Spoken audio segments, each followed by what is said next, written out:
নমস্কার বন্ধুরা, তিনমূর্তি কিচেনে আজকের আপনাদেরকে দেখাবো চিকেন কষা।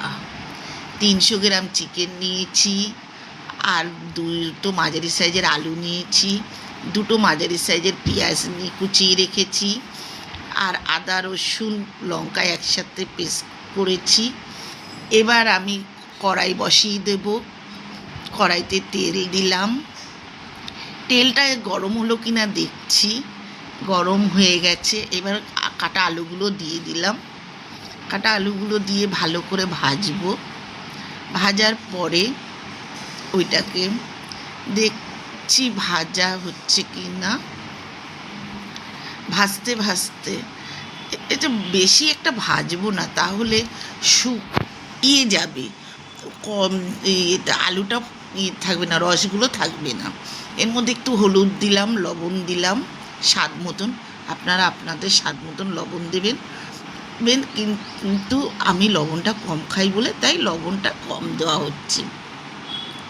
আমার প্রত্যেকটা রান্নায় দেখবেন লবণ কম দেবেন। আলু যদি না দিই তাহলে আমার মধুমা খাবে না। আমার মধুমা হচ্ছেন আমার বোনজি। আমি আমার দিদির বাড়িতেই থাকি। এই রান্নাঘরটা আমার নয়, আমার দিদির।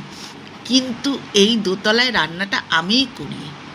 নিচে আছে, আপনাদেরকে দেখাবো। এক একজন 3-4টে রান্নাঘর দেখায় না। এবার পেঁয়াজ দিয়ে দিচ্ছি। পেঁয়াজ দেওয়ার পরে একটু হালকা নেড়ে নেব। নাড়তে নাড়তে পেঁয়াজটা যখন মজে যাবে তখন পেঁয়াজের মধ্যে দেব। এবার আপনাদেরকে আদা রসুনটা দিয়ে দিলাম বাটাটা। এর মধ্যে বেশি লঙ্কা নেই, 4টে কাঁচা লঙ্কা আছে। আমার মধুমা একটু ঝাল ঝাল খায়, কিন্তু আমার দিদি খেতে পারে না। তাই আমাদের এটা টিফিনে যাবে। ওই স্কুলে যাবে, আমি কাজে যাব। আমরা টিফিনে নিয়ে যাব লুচির সাথে। আমার দিদি নিচে লুচি করে দেবে আমাদেরকে চিকেন কষাটা দিয়ে। এটা হয়ে গেলে একটু জল দিলাম, মশলাটা যেন না পড়ে। কিছু এর মধ্যে আরও মশলা অ্যাড করব। মশলাটা কষানো হয়ে গেছে। ওর মধ্যে একটু অল্প হলুদ দিলাম, একটু কালারের জন্য লঙ্কার গুঁড়ো দেব, নুন দিলাম, কালারের জন্য লঙ্কার গুঁড়ো দিচ্ছি।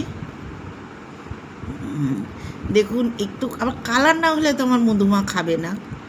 এত প্যাকনা ওর, সত্যি।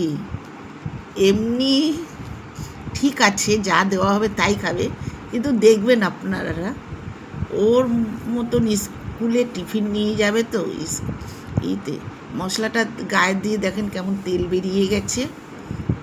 এরপরে দিয়ে দেবো মাংস। দেখুন, মাংসটা ঢেলে দিলাম।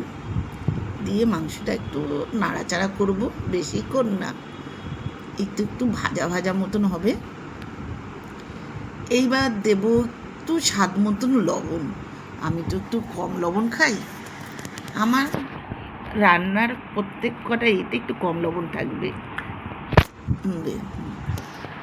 এইবার একটু ভালো করে নেড়ে চেড়ে করে দেখুন কেমন তেল বেরিয়ে গেছে।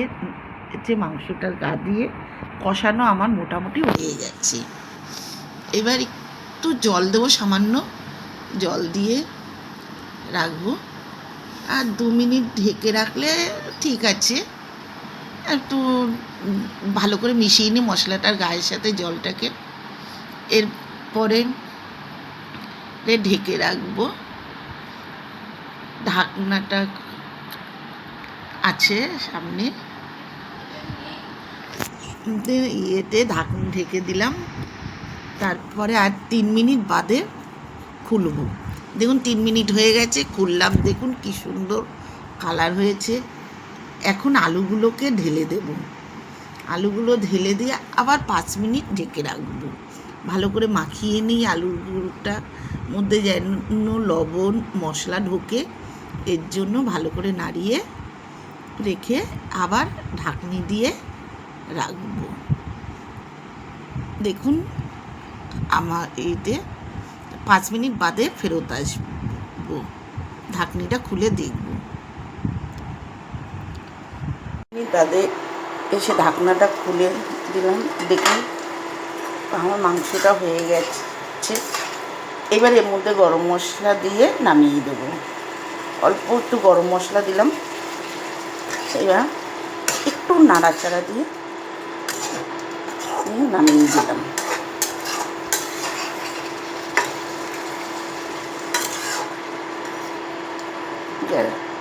ইন্ডাকশানটা অফ করে দিলাম। আমার ভিডিওটি যদি আপনাদের ভালো লাগে তাহলে লাইক এবং শেয়ার দুটোই করবেন। টাটা বন্ধু।